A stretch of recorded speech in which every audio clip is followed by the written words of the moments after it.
महामहिम ने हम लोगों को आश्वस्त किया है कि जो कानूनन जो प्रावधान है उसका किसी भी तरह से चाहे कोई भी कुछ कर ले उसका उल्लंघन नहीं होने दिया जाएगा और हम लोग आज उनके जो आश्वासन है उससे संतुष्ट हैं। नमस्कार, इनसाइडर लाइव में आपका स्वागत है और मैं हूं आपके साथ में नेहा सिंह। झारखंड के पूर्व मुख्यमंत्री और भाजपा के राष्ट्रीय उपाध्यक्ष रघुवर दास के द्वारा लगातार हेमंत सरकार पर लगाए जा रहे आरोपों से सियासत तेज हो गई है। भाजपा राजभवन का रुख कर सरकार को घेरने में लगी है, तो वहीं अब सत्ताधारी दल भी चुप नहीं है और सरकार में सब कुछ ऑल इज वेल के दावे कर रही है। झारखंड की हेमंत सोरेन के नेतृत्व वाली महागठबंधन की सरकार पर लगातार संकट के बादल छाए रहने की बातें हाल के दिनों में राजनीतिक गलियारों में चलती रही है। हालांकि सत्ताधारी दल ने सरकार पर संकट के बादल को भ्रामक करार दिया है और भाजपा पर सरकार की छवि धूमिल करने का आरोप लगाया है। बावजूद इसके पिछले दिनों राज्य के पूर्व मुख्यमंत्री और भाजपा के राष्ट्रीय उपाध्यक्ष रघुवर दास ने मुख्यमंत्री हेमंत सोरेन के खनन लीज कलेक्शन का मामला उठाया था और अब उनकी पत्नी के नाम पर जमीन खरीद समेत कई गंभीर आरोप लगाए हैं। जो राज्य में एक परिवार का शासन चल रहा है, माननीय मुख्यमंत्री हेमंत सोरेन जी और उनके भ्राता श्री बसंत सोरेन जी ने जिस तरह से माननीय मुख्यमंत्री जी अपने ही विभाग के द्वारा पत्थर का खनन अपने ले लिया और माननीय विधायक बसंत सोरेन जी ने जिस प्रकार पकुड़िया में लीज का उल्लंघन कर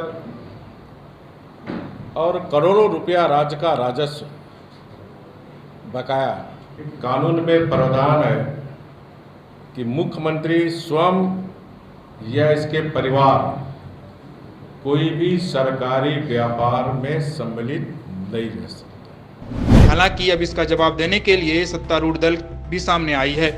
सत्तारूढ़ दल ने राजभवन का रुख कर राज्यपाल को ध्यानाकृत कराया है। प्रमुख सत्तारूढ़ दल झारखंड मुक्ति मोर्चा के केंद्रीय सदस्य ने रघुवर दास के बयान को खाली दिमाग का शैतान वाली कहावत के रूप में बताया है। तो वहीं पार्टी विधायक सुदीप कुमार सोनू ने टेक्निकल जानकारी को साझा करते हुए कहा कि यह ऑफिस ऑफ प्रॉफिट का मामला नहीं बनता है। महामहिम ने हम लोगों को आश्वस्त किया है कि जो कानूनन जो प्रावधान है उसका किसी भी तरह से चाहे कोई भी कुछ कर ले उसका उल्लंघन नहीं होने दिया जाएगा और हम लोग आज उनके जो आश्वासन है उससे संतुष्ट हैं। हमको लगता है कि अब इस राज्य में भ्रम की स्थिति नहीं रहे। हम लोग जानते हैं कि एक कहावत empty mind is house of death. अभी वो खाली और बेरोजगार बैठे हुए हैं, माथा खाली। तो अब खाली माथा में जो कल्पनाएं गढ़ वो उनको गढ़ने दीजिए। सारे तथ्य सामने हैं और जब तथ्यों की विवेचना होगी तो वो निराधार।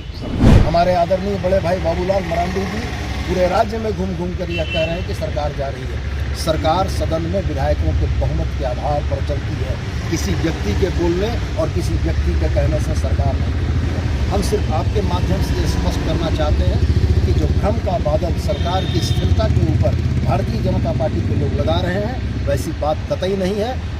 फ्लोर पर हाउस में झारखंड मुक्ति मोर्चा के गठबंधन की सरकार का बहुमत है और पूरी मजबूती से सरकार चलेगी।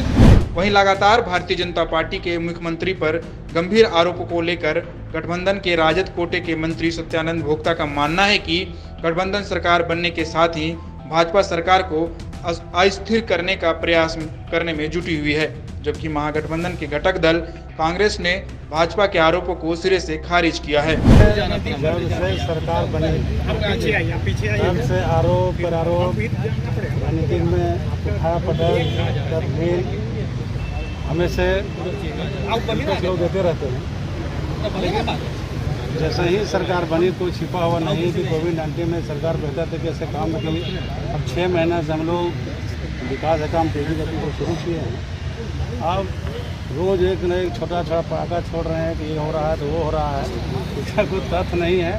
सरकार बेहतर तरीके से काम कर रही है और आगे भी बेहतर तरीके से काम करेगी। घूम घूम करके जिस प्रकार से आदरणीय बाबूलाल मरांडी जी कह रहे हैं कि सरकार को कौन गिरा आपको बताना चाहिए।